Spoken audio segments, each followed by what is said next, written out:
Mga kaibigan, mga peregrino sa paglalakbay sa lupa, naramdaman mo na ba ang paghila, ang bulong ng kasaysayan na sumisigaw sa buong milenya?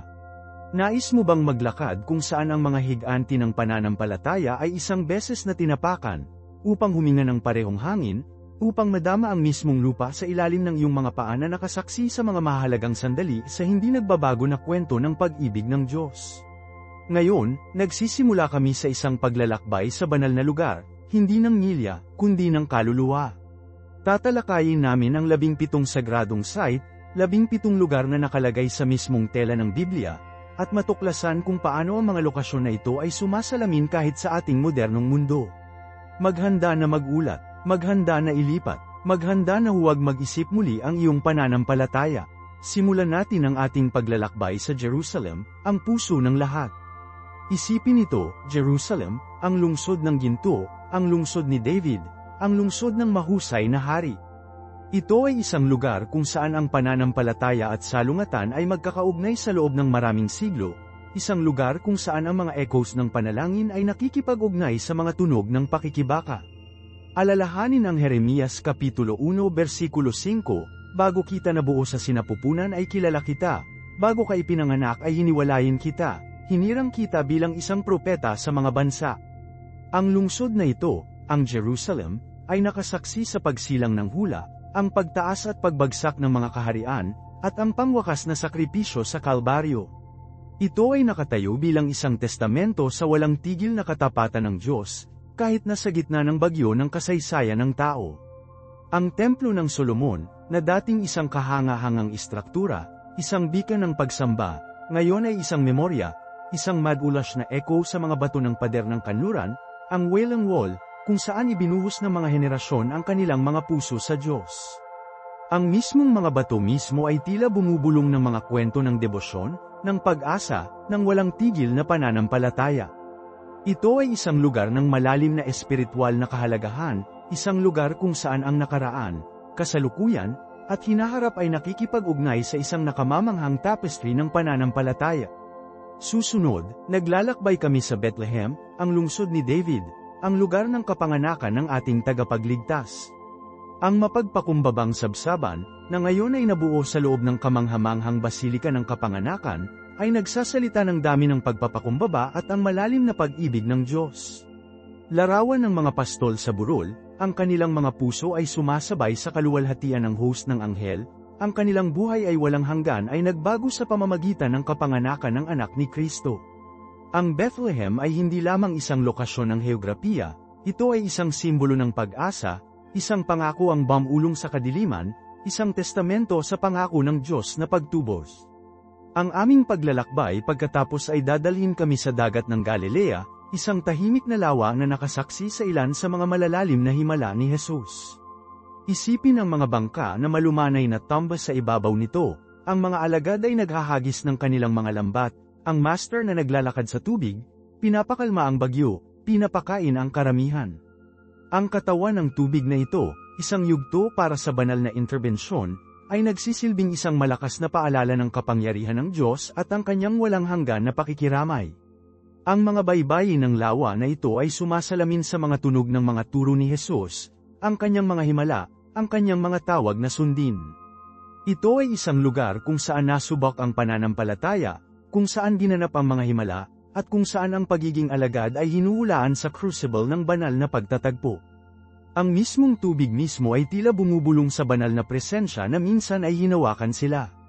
Mula sa mapayapang tubig ng dagat ng Galilea, umakyat tayo sa marilag na Mount Sinai, na tinakpan ng misteryo at gulat. Dito natanggap ni Moises ang 10 utos, ang mismong pundasyon ng batas ng Diyos. Ang hangin mismo ay tila may kapangyarihan ng presensya ng Diyos, isang nasasalat na paalala ng banal na engkwentro sa sagradong bundok na ito. Ang eksaktong lokasyon ay nananatiling isang debate, ngunit ang espiritual na kabuluhan ay nananatiling hindi may kakaila. Ang bundok ay nakatayo bilang isang beacon ng banal na paghahayag, isang testamento sa walang tigil na pangako ng Diyos na makipag-usap sa kanyang mga tao. Ang manipis na sukat ng bundok mismo ay nagpapalabas ng isang pakiramdam ng paggalang, isang malalim na paalala ng kamahalan ng Diyos. At mula sa taas ng Mount Sinai, Bumaba tayo sa mayabong kapatagan ng Jericho, isang lungsod na matarik sa sinaunang kasaysayan at kabuluhan ng Biblia. Isipin ang mga pader na gumuho bago ang matagumpay na marcha ng hukbo ni Joshua, isang testamento sa kapangyarihan ng pananampalataya at pagsunod. Si Jericho, kasama ang mayamang tapestry ng kasaysayan, ay nakikipag-usap sa walang tigil na kapangyarihan ng pangako ng Diyos. Ang mismong lupa sa ilalim ng iyong mga paa ay tila may mga echoes ng mga trumpeta at ang mga sigaw ng tagumpay. Ito ay isang lugar kung saan posible ang imposible, isang paalala na sa Diyos, posible ang lahat ng bagay. Ang mga aralin ng Jericho ay sumasalamin kahit ngayon, isang malakas na paalala ng kakayahan ng Diyos na pagtagumpayan ang tila hindi masusukat na mga hadlang. Nakikita natin sa kwento ni Jericho ang tagumpay ng pananampalataya sa kahirapan, isang malakas na simbolo ng pag-asa para sa mga nahaharap sa kanilang sariling tila hindi masusukat na mga hamon. Pag nilayan ito, ano ang tila hindi masusukat na mga pader na nakatayo sa harap mo ngayon? Paano mo mailalapat ang mga aralin ng Jericho sa iyong sariling buhay? Ang aming paglalakbay sa paglalakbay ay nagpapatuloy sa bundok ng mga Olibo, isang lugar ng malalim na espiritual na kahalagahan, na tinatanaw ang lungsod ng Jerusalem. Dito, umakyat si Jesus sa langit, na iwan ng isang pamana ng pag-ibig, pakikiramay, at walang tigil na pananampalataya. Ang view mula sa bundok ng mga Olibo ay nakamamanghang, isang panoramic vista ng lungsod sa ibaba. Ito ay isang lugar kung saan halos maramdaman mo ang pagkakaroon ni Jesus, ang kanyang huling mga salita na sumisigaw sa buong siglo. Isipin ang mga alagad na natipon dito, ang kanilang mga puso ay mabigat sa kalungkutan, ngunit napuno ng pangako ng muling pagkabuhay at buhay na walang hanggan. Ang Mount of Olives ay nakatayo bilang isang malakas na simbolo ng pag-asa at pag-akyat, isang paalala na kahit nasa harap ng kamatayan, may buhay na lampas. Ito ay hindi lamang isang bundok, ito ay isang gateway sa eternity, isang lugar kung saan nagtatagpo ang langit at lupa. Sandali upang pagnilayan ang iyong sariling paglalakbay, ang iyong sariling pag-akyat patungo sa isang mas malalim na pag-unawa sa pananampalataya. Mula sa bundok ng mga Olibo, naglalakbay kami sa hardin ng Gethsemane, isang lugar ng matinding panalangin at malalim na pagdurusa. Dito, nakipag-away si Jesus sa bigat ng mundo, ang kanyang paghihirap na palpable sa mga sinaunang puno ng oliba na nakatayo pa rin ngayon. Isipin ang kadiliman, ang kawalan ng pag-asa, ang bigat ng krus na pinipilit sa kanya. Gayunpaman, kahit nasa harap ng hindi maisip na pagdurusa, si Jesus ay nanatiling matatag sa kanyang pananampalataya, ang kanyang pag-ibig sa sangkatauhan na hindi nagbabago. Ang hardin ng Gethsemane ay nagsisilbing isang malakas na paalala ng lalim ng pag-ibig ng Diyos, isang pag-ibig na umaabot kahit nasa pinakanasira at nasugatan na puso. Ito ay isang lugar ng malalim na pagmuni-muni, isang lugar kung saan maaari nating kumonekta sa pagdurusa ni Kristo at makahanap ng pag-aliw sa kanyang sakripisyo. Isaalang-alang ang mga sakripisyo na iyong ginawa, ang mga hamon na iyong natalo, at kung paano mo mahahanap ang lakas sa halimbawa ng sakripisyo ni Jesus sa Gethsemane. Ang katahimikan dito ay nagsasalita ng mga volume, isang testamento sa malalim na espiritual na kahalagahan ng sagradong lugar na ito. Dinadala kami ng aming paglalakbay sa Western Wall, ang huling natitirang seksyon ng ikalawang templo, isang lugar ng malalim na paggalang at panalangin. Pakiramdam ang mga sinaunang bato sa ilalim ng iyong mga daliri, na imbak ng mga panalangin at pag-asa ng mga henerasyon. Isipin ang nakagaganyak na pamilihan na minsan ay nakapaligid sa sagradong site na ito, ang masiglang buhay na bumagsak sa puso ng Jerusalem.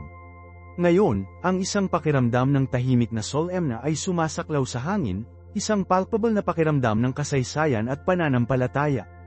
Ang Western Wall ay higit pa sa isang pader, ito ay isang testamento sa pagtitiis ng pananampalataya, isang simbolo ng pag-asa sa gitna ng pagkawasak, isang buhay na koneksyon sa nakaraan. Samandal laban sa mga sinaunang bato nito, bamulong ng iyong sariling mga panalangin, iyong sariling pag-asa, iyong sariling mga pangarap.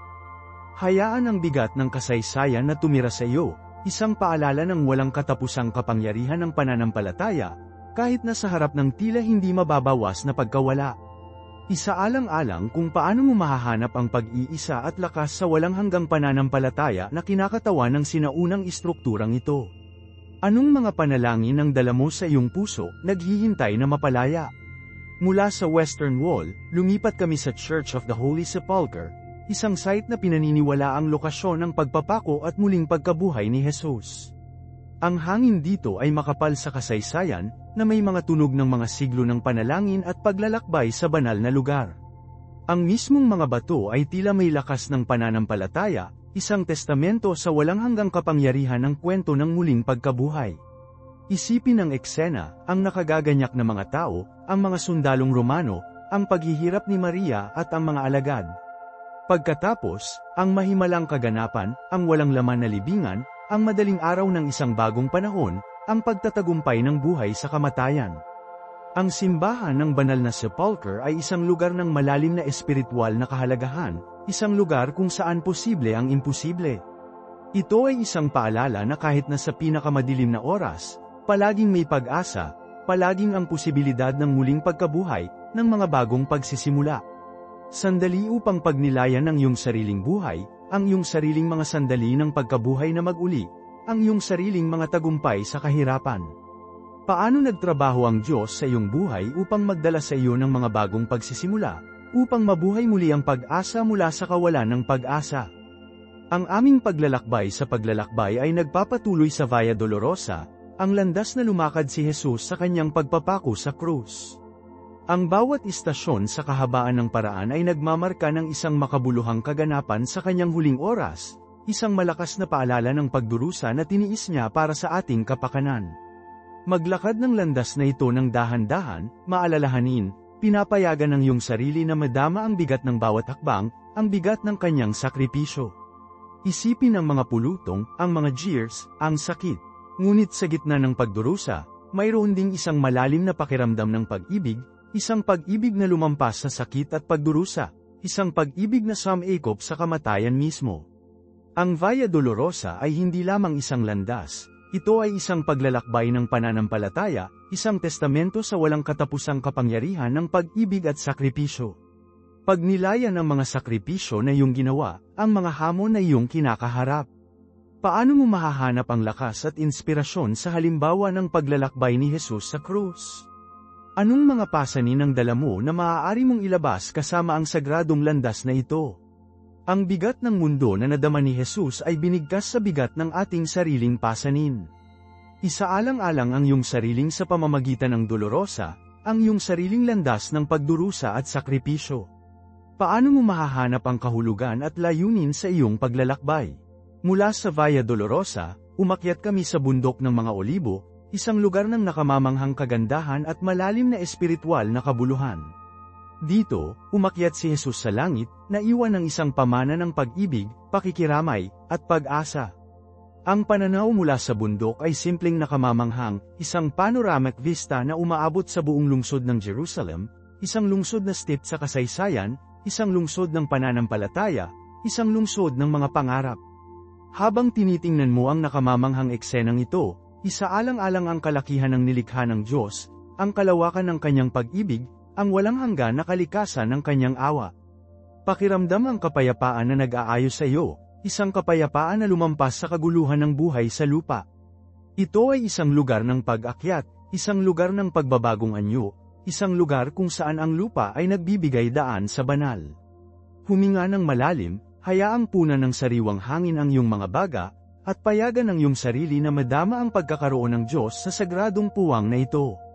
Anong mga pangarap ang dala mo sa loob ng iyong puso, mga pangarap na maaaring umakyat sa mga bagong taas, na umaabot sa langit? Anong mga hangarin ang maaari mong ilabas sa Diyos dito, na naghahanap ng kanyang gabay at pagpapala? Maglakbay tayo ngayon sa hardin ng Gethsemane, isang lugar ng malalim na pag-iisa at matinding espiritual na pakikibaka. Dito, nanalangin si Jesus sa paghihirap sa pagdarasal, na nahaharap sa tunay na sakripisyo. Ang mga puno ng oliba ay nakatayo bilang tahimik na mga saksi sa kanyang pagdalamhati, ang kanilang mga nakamamanghang sanga na umaabot patungo sa kalangitan, na parang sa pagsusumamo. Isipin si Jesus na nakikipagbuno sa bigat ng mundo, ang pasanin ng kasalanan, ang paparating na pagpapako sa krus. Pakiramdam ang tindi ng kanyang dalangin, ang kanyang walang tigil na pangako sa kalooban ng kanyang Ama. Ang hardin ng Gethsemane ay isang lugar ng malalim na pakikiramay, isang lugar kung saan makakonekta tayo sa pagdurusa ng tao ni Jesus, ang kanyang kahinaan, ang kanyang walang tigil na pananampalataya. Sandali upang pagnilayan ang iyong sariling mga pakikibaka, ang iyong sariling mga sandali ng pag-aalinlangan at kawalan ng pag-asa. Saan ka nakakakita ng lakas sa mga oras ng kahirapan? Ano ang makakatulong sa iyo na magtitiyaga kapag nahaharap sa tila hindi masusukat na mga hamon?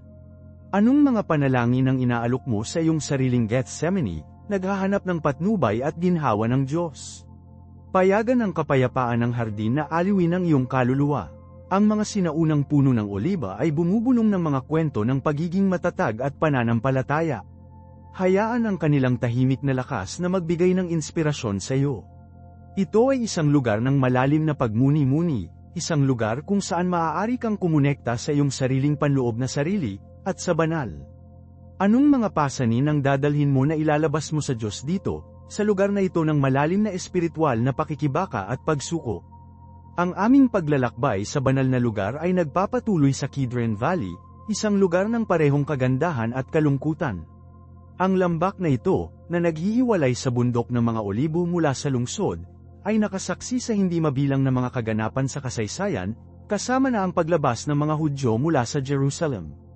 Ang Kidron Valley ay isang lugar ng pagmuni-muni, isang lugar kung saan maaari mong pagnilayan ang paglipas ng oras, ang ebb at daloy ng kasaysayan, ang walang hanggang kapangyarihan ng pananampalataya. Ang lambak mismo ay isang paalala ng paglilipat ng mga bagay sa lupa, ang hindi maiiwasang pagpasa ng buhay at kamatayan.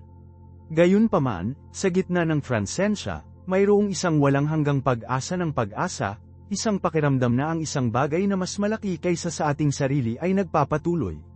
Tumingin sa lambak, isaalang-alang ang kasaysayan nito, at payagan itong makipag-usap sa iyo ng buhay, kamatayan at ang walang hanggang kapangyarihan ng pananampalataya. Anong mga aralin ang maaari mong malaman mula sa paglipas ng oras? Paano mo mahahanap ang kapayapaan sa gitna ng mga pagbabago at hamon ng buhay? Anong mga matatag na halaga ang gumagabay sa iyong buhay? Hayaan ang tahimik na katahimikan ng Kidron Valley na magbigay ng isang puwang para sa pagmuni-muni at pagmumuni-muni. Ang mga bato mismo ay may mga alaala, ang mga lihim ay bamulong sa hangin. Makinig ng mabuti, at marahil ay maririnig mo ang mga echoes ng nakaraan, bulong ng pag-asa at pagiging matatag. Ang tahimik na lakas ng lambak ay maaaring magbigay ng inspirasyon sa iyo upang mahanap ang iyong sariling lakas, ang iyong sariling katatagan, sa harap ng hindi maiiwasang mga hamon sa buhay. Mula sa Kidron Valley, umakyat kami muli, sa oras na ito patungo sa bundok ng mga olibo, isang paglalakbay na sumasalamin sa espiritual na pag-akyat na ginagawa nating lahat sa ating buhay. Ang bawat hakbang paitaas ay kumakatawan sa isang hakbang na mas malapit sa isang mas malalim na pag-unawa sa ating sarili at ang ating relasyon sa banal. Ang pag-akyat mismo ay isang talinghaga ang pakikibaka, pagsisikap, tiyaga na kinakailangan upang maabot ang mga espiritual na taas. Mag-isip tungkol sa mga hamon na iyong kinakaharap, ang mga hadlang na iyong nalampasan. Ang bawat isa, kahit gaano kaliit o malaki, ay nag-ambag sa iyong paglaki, sa iyong espiritual na pag-akyat. Ang view mula sa bundok ng Olives ay nakamamanghang, isang panorama ng Jerusalem na naglalahad sa harap mo. Ang vista na ito, na katulad ng view mula sa isang bundok, ay nag-aalok ng isang mas malawak na pananaw, na nagpapahintulot sa iyo na makita ang lampas sa agarang pag-aalala ng pang-araw-araw na buhay.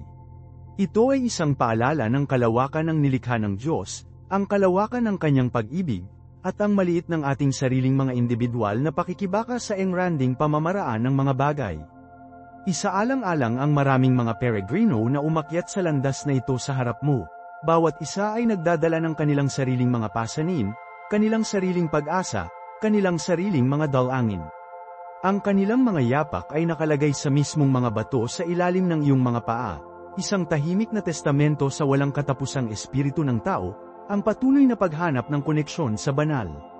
Pakiramdam ang bigat ng kasaysayan, ang mga echoes ng hindi mabilang na mga panalangin ay bamulong sa sagradong lupa na ito. Hayaan ang kanilang mga paglalakbay na magbigay ng inspirasyon sa iyo, palakasin ang iyong paglutas, at ipaalala sa iyo na hindi ka nag-iisa sa iyong espiritual na pakikipagsapalaran. Habang nakatayo ka rito, naligo sa sikat ng araw, napapaligiran ng mga sinaunang puno ng oliba, huminga ng malalim at payagan ang kapayapaan ng banal na lugar na ito na hugasan ka. Hayaan ang panoramic view ng Jerusalem na palawakin ang iyong puso at ang iyong pag-unawa. Ngayon, isaalang-alang natin ang kahalagahan ng Jerusalem mismo. Ang lungsod na ito, na matarik sa kasaysayan at pananampalataya, ay isang malakas na simbolo ng pag-asa, nababanat, at ang walang hanggang kapangyarihan ng espiritu ng tao. Nasaksihan nito ang hindi mabilang na mga tagumpay at trahedya, sandali ng malalim na kagalakan at hindi masabi na kalungkutan.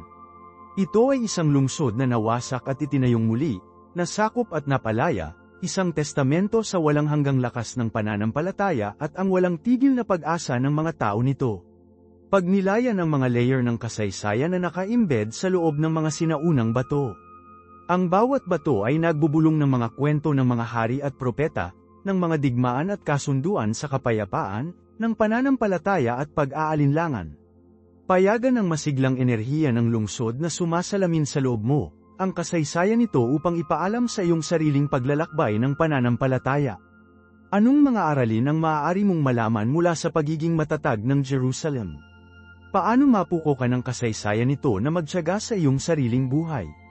Isaalang-alang ang mga pagkakatulad sa pagitan ng mga pakikibaka ng lungsod at sa iyong sarili. Anong lakas ang maaari mong iguhit mula sa walang katapusang espiritu nito? Anong pag-asa ang maaari mong mahanap sa loob ng mga sinaunang pader nito?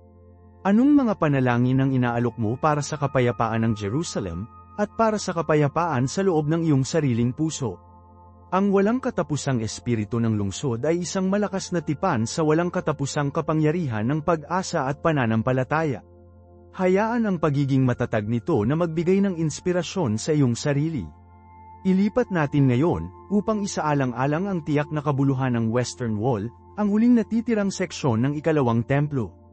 Ang sinaunang pader na ito, isang lugar ng malalim na espiritual na kahalagahan para sa mga Hudyo sa buong mundo, ay isang lugar ng pagdarasal, pagmuni-muni, at ng malalim na koneksyon sa Diyos. Isipin ang hindi mabilang na mga panalangin na bamulong laban sa mga sinaunang bato, ang pag-asa at pangarap na ipinagkatiwala sa tahimik nitong yakap. Pakiramdam ang bigat ng kasaysayan habang nakatayo ka sa harap nito, ang mga siglo ng pananampalataya at debosyon na nagtipon sa sagradong site na ito. Ito ay isang lugar kung saan maaari kang kumonekta sa walang katapusang pamana ng pananampalataya, ang walang putol na kadena ng mga henerasyon na naghangad ng pag-aliw at lakas sa loob ng mga sinaunang bato. Anong mga panalangin ang dadalhin mo sa Western Wall? Ano ang pag-asa na ipinagkatiwala mo sa tahimik na yakap nito? Anong mga pasanin ang pinakawalan mo sa banal, nakakahanap ng ginhawa at pag-aliw sa sinaunang presensya nito? Ang Western Wall ay nakatayo bilang isang malakas na simbolo ng pananampalataya, nababanat, at ang walang hanggang pag-asa ng espiritu ng tao. Hayaan ang presensya nito na magbigay ng inspirasyon sa iyo, palakasin ang iyong pananampalataya, at mas malapit ka sa banal. Ang mga bato mismo ay tila humihiling sa mga echoes ng hindi mabilang na mga panalangin, isang testamento sa kapangyarihan ng pananampalataya at ang walang hanggang koneksyon sa pagitan ng sangkatauhan at Diyos. Ngayon, masuri natin ang mas malalim sa espiritual na kahalagahan ng Western Wall. Ito ay higit pa sa isang pader, ito ay isang buhay na tipan sa pananampalataya, isang nasasalat na link sa isang mayaman at komplikadong kasaysayan. Isipin ang tungkol sa manipis na bilang ng mga tao na humipo sa mga batong ito, bamulong sa kanilang pag-asa at takot sa mga sinaunang crevice, na iwan ang mga tala na naglalaman ng kanilang pinakamatalik na panalangin. Ang bawat crack, bawat di kasakdalan, ay nagsasabi ng isang kwento, isang tahimik na saksi sa mga siglo ng debosyon. Isipin ang bigat ng mga panalangin na iyon, ang kolektibong enerhiya ng hindi mabilang na mga kaluluwa na naghahanap ng koneksyon sa banal. Ito ay hindi lamang tungkol sa kahalagahan sa kasaysayan, ito ay tungkol sa patuloy, buhay na koneksyon sa pagitan ng sangkatauhan at ng espiritual na kaharian. Isaalang-alang ang ritual ng paglalagay ng isang tala ng panalangin sa mga crevice ng dingding. Ito ay isang malalim na personal na kilos, isang tahimik na pag-uusap sa banal. Ano sa palagay mo ang nag-uudyok sa mga tao na iwanan ang mga tala na ito? Anong uri ng pag-asa at pangarap, takot at pagkabalisa, naisip mo ba na nakapaloob sa mga nakatiklop na piraso ng papel? Ang mga panalangin ba sila para sa pagpapagaling, para sa gabay, para sa kapayapaan? Ang mga ito ba ay nagpapahayag ng pasasalamat, ng pagsisisi, ng pananabik? Ang batas mismo, ang pisikal na kilos ng pagsulat at paglalagay ng tala, ay isang malakas na pagpapatunay ng pananampalataya, isang nasasalat na pagpapahayag ng pag-asa. At isipin ang tungkol sa mga tao mismo, ang magkakaibang mga individual na pumupunta sa kanlurang pader mula sa buong mundo. Ang mga ito ay nagmula sa iba't ibang mga background, na may iba't ibang mga paniniwala at karanasan, gayunpaman sila ay pinagsama ng isang ibinahaging pagnanais na kumonekta sa isang bagay na mas malaki kaysa sa kanilang sarili. Dumating sila na naghahanap ng pag-iisa, lakas, at isang pakiramdam ng pag-aari. Dumating sila upang makahanap ng kapayapaan, upang muling kumpirmahin ang kanilang pananampalataya, upang kumonekta sa kanilang pamana. Alamin ang pagkakaiba-iba ng karamihan, malumanay na hinuhugot ng matatandang babae ang mga bato, ang mga batang mag-asawa na humahawak ng mga kamay sa panalangin, ang nag-iisa naman lalakbay ay tahimik na sumasalamin. Ang bawat tao ay nagdadala ng kanilang natatanging kwento, ang kanilang individual na pag-asa at takot, sa sagradong site na ito. Ang kanilang ibinahaging presensya ay lumilikha ng isang malakas na kapaligiran ng kolektibong pananampalataya at nagbahagi ng pag-asa. Isaalang-alang natin ang kapangyarihan ng ritual mismo. Ang kilos ng panalangin, ang paglalagay ng tala, ang pagpindot sa mga sinaunang bato, ito ang lahat ng makapangyarihang ritual na nagtap sa isang bagay na malalim sa loob ng espiritu ng tao. Ang mga ritual ay nagbibigay ng istruktura, ginhawa, at isang pakiramdam ng koneksyon. Nag-aalok sila ng isang balangkas para sa pagpapahayag ng aming pananampalataya, pag-asa, at aming takot. Pinagsasama nila kami, isentro sa amin, at ikinonekta tayo sa isang bagay na mas malaki kaysa sa ating sarili. Paano mo personal na maranasan ang kapangyarihan ng ritual? Anong mga ritual ang iyong isinasagawa na kumukonekta sa iyo sa iyong pananampalataya, sa iyong pamayanan, o sa iyong pakiramdam ng sarili? Paano makakatulong sa iyo ang pakikilahok sa mga ritual na ito upang makahanap ng kapayapaan at kahulugan sa iyong buhay? Ang Western Wall ay nagsisilbing isang malakas na paalala ng walang katapusang kapangyarihan ng ritual at ang kakayahang i-connecte tayo sa banal at sa bawat isa. Ang mga boses ng hindi mabilang na mga panalangin, ang bigat ng kasaysayan, ang ibinahaging karanasan ng pananampalataya, lahat ay nag-aambag sa isang malakas na espiritual na kapaligiran. Hayaan ang resonate na ito sa loob mo, na nagpapahintulot sa pagbabagong kapangyarihan nito na palalimin ang iyong sariling koneksyon sa banal.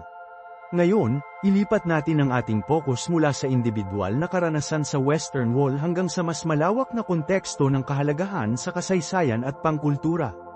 Ang pader mismo, isang nalabi sa ikalawang templo, ay isang nasasalat na link sa isang mayaman at komplikadong nakaraan.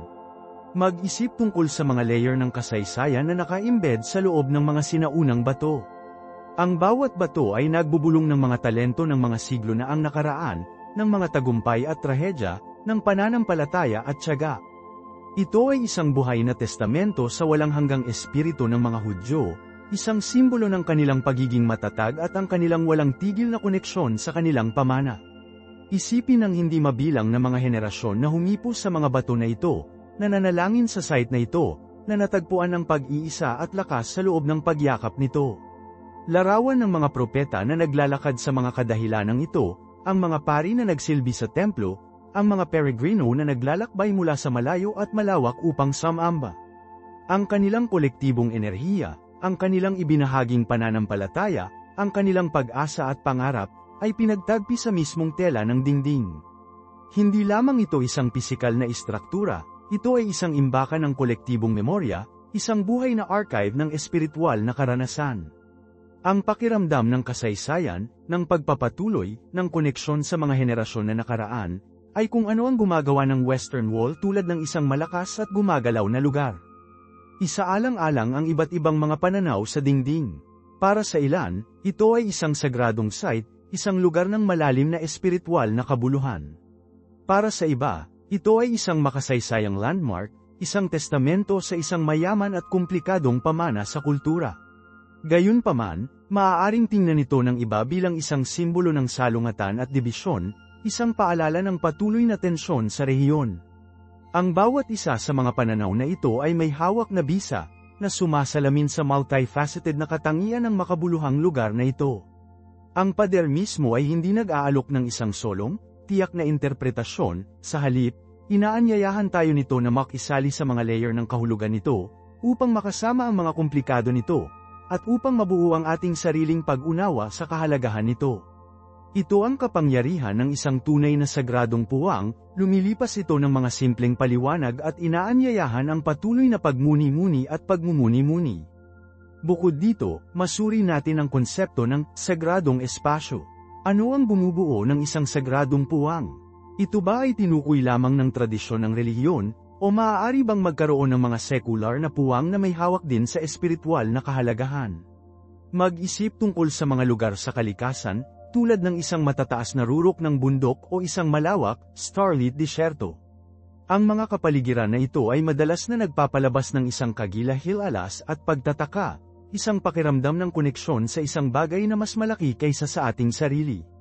O isaalang-alang ang mga lugar ng personal na kabuluhan, ang iyong tahanan sa pagkabata, isang lugar kung saan nakaranas ka ng isang malalim na sandali ng kailanawan o kagalakan, isang lokasyon na nauugnay sa isang minamahal na memorya. Ang mga puwang na ito ay maaaring humawak ng isang malalim na personal na sagrado. Ang pader ng kanluran, sa natatanging paraan nito, ay naglalagay ng parehong relihiyosong tinukoy na sagrado at ang personal na makabuluhang sagrado, na nagpapakita ng likido at multifaceted na kalikasan ng espiritualidad. Ang tagpo ng iba't ibang mga aspeto na ito ay nagpapaganda ng kapangyarihan at resonance nito. Ito ay isang lugar kung saan ang bigat ng kasaysayan, ang kapangyarihan ng ritual, at ang lalim ng personal na karanasan ay bumaluktot, na lumilikha ng isang puwang ng malalim na espiritual na kabuluhan. Ang mismong mga bato mismo ay tila may kasamang kolektibong enerhiya ng hindi mabilang na mga panalangin at adhikain, isang testamento sa walang katapusang kapangyarihan ng pananampalataya ng tao at ang paghahanap ng kahulugan. Ngayon, isaalang-alang natin ang kilos ng panalangin mismo sa Western Wall. Alamin ang magkakaibang mga individual na nagtitipon doon mga tao ng lahat ng edad, background, at antas ng pagsunod. Ang ilan ay maaaring magbigkas ng mga sinaunang panalangin na dumaan sa mga henerasyon, ang kanilang mga tinig ay isang pagbulong sa kolektibong huminga ng debosyon. Ang iba ay maaaring bumulong sa kanilang personal na pag-asa, takot, at mga pangarap ng direkta sa mga crevice ng mga bato, naghahanap ng pag-iisa at koneksyon. Ang iba pa ay maaaring tumayo lamang sa tahimik na pagmumuni-muni, pagsipsip ng kapaligiran, na nagpapahintulot sa bigat ng kasaysayan at ang enerhiya ng lugar na hugasan sa kanila. Ang kilos ng panalangin sa dingding ay hindi nakakulong sa isang mahigpit na hanay ng mga patakaran o inireseta na mga ritual. Ito ay isang malalim na personal at malalim na iba't ibang karanasan. Ito ay isang testamento sa likas na pangangailangan ng tao para sa koneksyon, para sa kahulugan, para sa isang puwang kung saan maipahayag natin ang ating mga panloob na sarili ng walang paghuhusga. Mag-isip tungkol sa pisikal ng pakikipag-ugnay. Ang kilos ng paglalagay ng isang tala, isang panalangin na nakasulat sa papel, sa mga bitak ng mga sinaunang bato ay lumilikha ng isang nasasalat na link sa pagitan ng individual at ng kolektibo. Ito ay isang simbolikong gawa ng pagsuko, ng pagtiwala sa pag-asa at takot sa isang puwang na nasusuklian ng kasaysayan at espiritual na kabuluhan. Ang pisikal na pakikipag-ugnay na ito, ang koneksyon na ito ng tactile sa pader mismo, ay nagdaragdag ng isa pang layer sa espiritual na karanasan, na ginagawang mas visceral, mas totoo. Ito ay lumampas sa purong espiritual at nagiging isang saligan, naka-embodied na kasanayan. Isaalang-alang din ang papel ng nakapaligid na kapaligiran. Ang nakagaganyak na lungsod ng Jerusalem, kasama ang komplikadong kasaysayan at masiglang kultura, ay nagbibigay ng isang matindi na kaibahan sa tahimik na katapatan ng kanlurang pader na plaza. Ang juxtaposition na ito ay karagdagang nagpapabuti sa kahalagahan ng dingding. Ito ay isang santuaryo sa loob ng isang lungsod, isang lugar ng kapayapaan sa gitna ng kaguluhan, isang paalala ng walang hanggang kapangyarihan ng pananampalataya sa harap ng kahirapan. Ang mga tunog ng lungsod ang malayong hamina ng trapiko, ang mga tawag sa panalangin mula sa kalapit na mga moske ay naging isang banayad na kontra sa tahimik na pagbulang-bulungan ng panalangin sa dingding, na binibigyang diin ang pagkakaugnay, gayunpaman hindi mapakali sa mga oras, ng iba't ibang mga pananampalataya at kultura sa sinaunang lungsod na ito. At ano ang hinaharap ng Western Wall? Paano magbabago ang kahalagahan nito sa mga darating na taon at henerasyon? Ang kahulugan ba nito ay mananatiling pare-pareho, o magpapatuloy ba itong umangkop at magbabago habang nagbabago ang mundo sa paligid nito? Ang pader mismo ay hindi nag-aalok ng mga sagot, tanging ang tahimik na paanyaya sa patuloy na pagmuni-muni at pakikipag-ugnayan.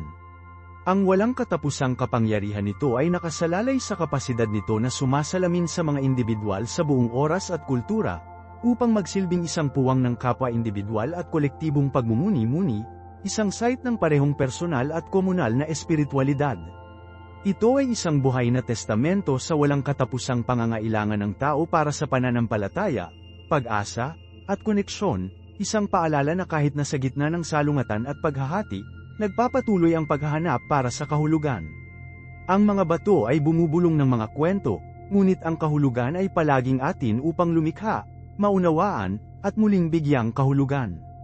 Ang pader ay naghihintay, pasyente at nagtitiis, para sa natatanging pakikipag-ugnayan ng bawat individual. Ngayon, masuri natin ang mga personal na salaysay na pinagtagpi sa tela ng kanlurang pader. Ang bawat slip ng papel na nakatak sa mga crevice, bawat bulong na panalangin, ay kumakatawan sa isang natatanging kwento, isang personal na paglalakbay ng pag-asa, kawalan ng pag-asa, pasasalamat, o pagsusumamo.